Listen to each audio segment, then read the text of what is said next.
உலகத்துல குழந்தைகள் முதல் பெரியவங்க வரை பிடிக்காத ஆளே இருக்க மாட்டாங்க தெரியுமா? ஆமாங்க, நான் தான் அவங்களுக்கு ரொம்ப ரொம்ப பிடித்த செல்போன் பேசுறேன். சாப்பாடு இல்லாம கூட இருந்துருவாங்க, ஆனா நான் இல்லாம இருக்கவே மாட்டாங்க. அந்த அளவுக்கு நான் அவங்களோட ஃபேவரட்டான பெஸ்ட் ஃப்ரெண்ட் ஆயிட்டேன். முதல்ல எல்லாம் இந்த ஒருத்தரோட ஒருத்தர் பேசிக்கு தான் யூஸ் பண்ணாங்க. ஆனா இப்போ நான் அந்த இடத்துல இருந்தா calculator, camera, news paper, TV, clock இதுக்கெல்லாம் வேலையே இல்லை. நான் ஒரு மினி கம்ப்யூட்டர். நிறைய குழந்தைகளை சாப்பிட வைக்கிறதுக்கும் தூங்க வைக்கிறதுக்கும் நான் ரைம்ஸ், கேம்ஸ், வீடியோஸ்னு மூலம் ஹெல்ப் பண்ணிக்கிட்டு இருக்கேன்.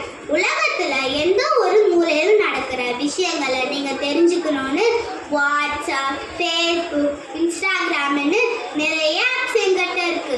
வீட்டிற்கு தேவையான பொருட்கள் வாங்க ஆன்லைன் ஷாப்பிங், பசி எடுத்தா ஸ்விக்கின்னு நிறைய ஆப்ஸ் எங்கிட்ட இருக்கு.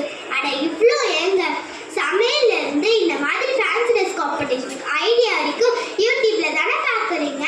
எந்த பொருளையும் எந்த அளவுக்கு நல்ல விஷயமும் இருக்கோ அதே அளவுக்கு கெட்ட விஷயமும் இருக்கு. அதை யூஸ் பண்ணுறது உங்கள் கிட்ட தான் இருக்கு.